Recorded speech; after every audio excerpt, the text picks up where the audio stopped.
When people ask what a third world war would look like, they often imagine fireballs over cities, mushroom clouds rising into the sky, and nations torn apart in weeks. But the truth is that if such a conflict were to erupt, it would begin far more subtly than the popular imagination suggests, and the world would not even realize it had stepped into the abyss until it was already too late. The 21st century is an era defined by global interconnection, yet also deep divisions.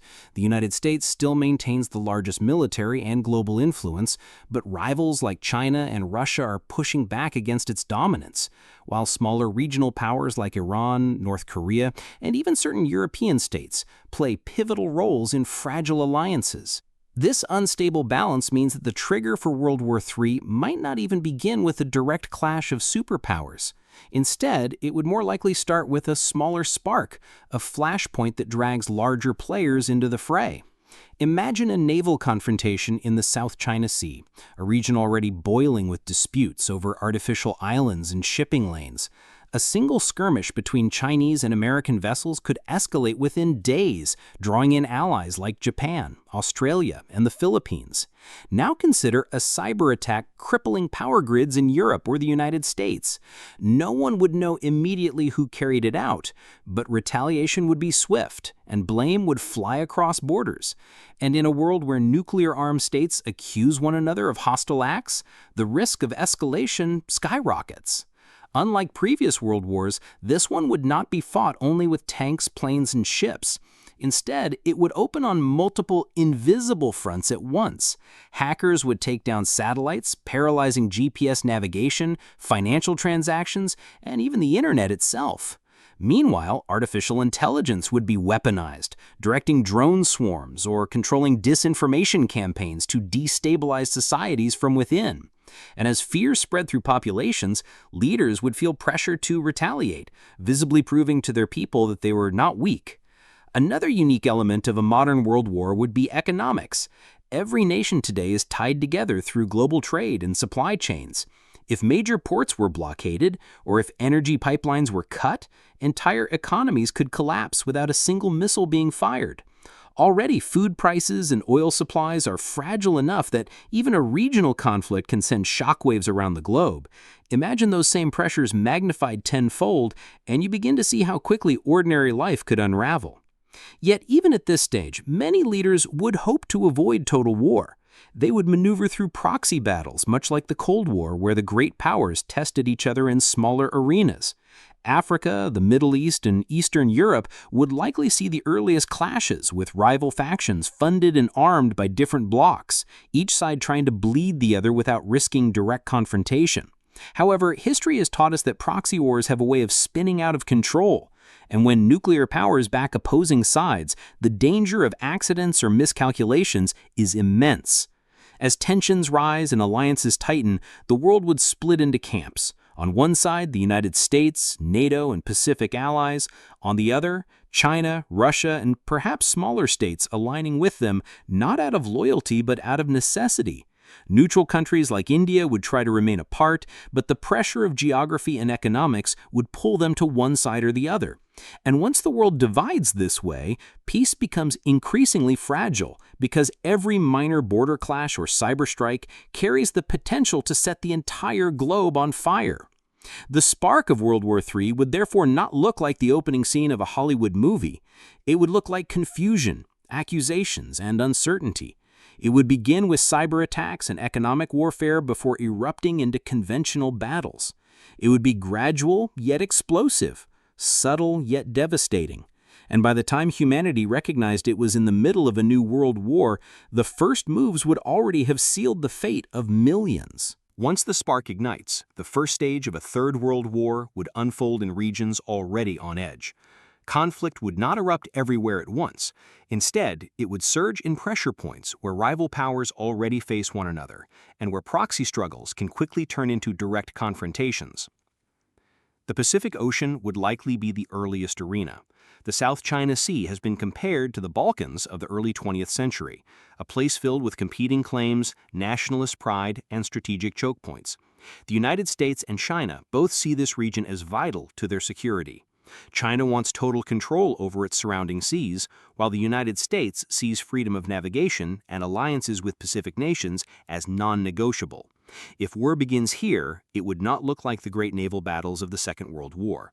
Instead, fleets of hypersonic missiles, swarms of unmanned drones, and stealth submarines would duel for dominance.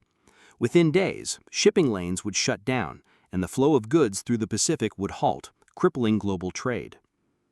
At the same time, Europe would be shaken. Eastern Europe remains the fault line between NATO and Russia. If tensions rose in Asia, Russia would seize the chance to push westward, perhaps testing NATO resolve in the Baltics or Ukraine. Missile strikes, air raids, and tank movements would erupt in the landscape that still remembers the scars of the 20th century. Here, however, battles would be faster, deadlier, and more unpredictable, because both sides would rely on long-range precision weapons to disable infrastructure, communication hubs, and air defenses. Entire cities could be cut off from power in a matter of hours.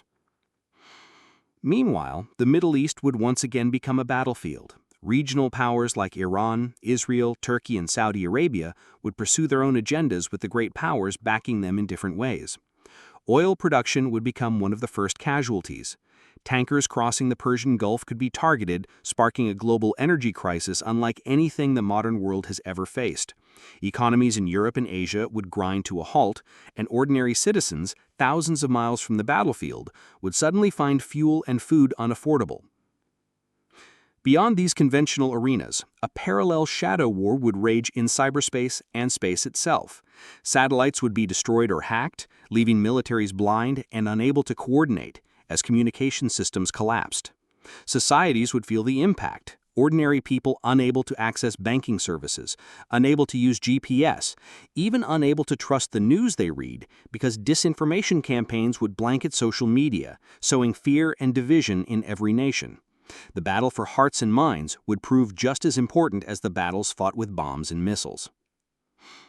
During this phase of the war, the great powers would attempt to keep the conflict limited.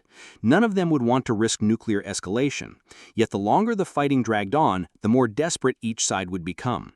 And desperation breeds catastrophic decisions. One accident, one misinterpreted radar signal, one rogue commander could turn a conventional battle into a global catastrophe. The civilian cost, even in the early battles, would be staggering. The world is far more urbanized today than it was in the last century, meaning millions live near potential targets. A single strike on a major port or city could displace hundreds of thousands overnight. Refugee flows would overwhelm borders, humanitarian crises would unfold at scales unseen in modern history, and international organizations would struggle to function under the chaos. Economically, this stage would cripple globalization. Every port, every shipping lane, every major trade artery would be threatened. Corporations would collapse, markets would crash, and unemployment would spiral. Governments would be forced to ration resources, redirecting production toward military needs as was done during previous world wars, but on a far larger and more technologically complex scale. Nations that rely heavily on imports for food or fuel would be the first to crumble, politically, as their populations grew restless. In the United States and allied nations, debates would rage. Should they escalate directly? Should they strike at enemy homelands, or continue limited operations in contested regions? Public opinion would swing wildly between fear and anger, while in authoritarian states, leaders would tighten control, silencing dissent, and mobilizing their societies for a conflict they frame as existential. This ideological clash, democracy against authoritarianism, freedom against control, would become a defining narrative, rallying populations to endure sacrifices. This early phase would not last forever. Eventually, the pressures would mount too high, and one side or the other would escalate the war beyond regional battles. Once hypersonic missiles streak across skies, and once the world realizes no corner of the globe is safe, the war would shift into its next and most terrifying stage, a stage where survival itself becomes the ultimate objective. When the early battles fail to bring decisive victory, each side will grow desperate, and desperation will turn local conflicts into total global war. Escalation becomes inevitable once leaders realize that holding back only weakens their position and emboldens their enemies. The skies over every major power would begin to glow with missile trails and burning satellites. Hypersonic weapons would cross continents in minutes, leaving little time to respond. Cities once thought untouchable would suddenly find themselves vulnerable. Strategic command centers, energy plants, and transportation hubs would become prime targets because disabling infrastructure can cripple an enemy faster than destroying their armies. Airports would shut down, railways would be torn apart, and entire nations would grind to a halt within days. In this phase, the cyber war would no longer remain in the shadows but explode into full visibility. Hospitals would lose power, banks would collapse, and governments would struggle to keep order while propaganda spread like wildfire across every screen and device. The line between truth and deception would vanish, leaving populations confused and afraid. When people cannot trust their leaders or their information, they turn against each other, and internal chaos would weaken nations as surely as bombs. Across the oceans, trade would become impossible. Merchant ships would be seized or sunk. Choke points like the Strait of Malacca, the Panama Canal, and the Suez Canal would be contested and militarized. Food shortages would begin to spread in nations dependent on imports. Once supermarkets run empty, and once fuel becomes too costly, civil unrest would erupt. Riots, protests, and looting would become daily realities, even in the wealthiest countries. Alliances would strain under pressure. While some grow stronger, others would fracture. Smaller nations would seek survival by switching sides or declaring neutrality. Yet neutrality would be nearly impossible when great powers demand loyalty and resources.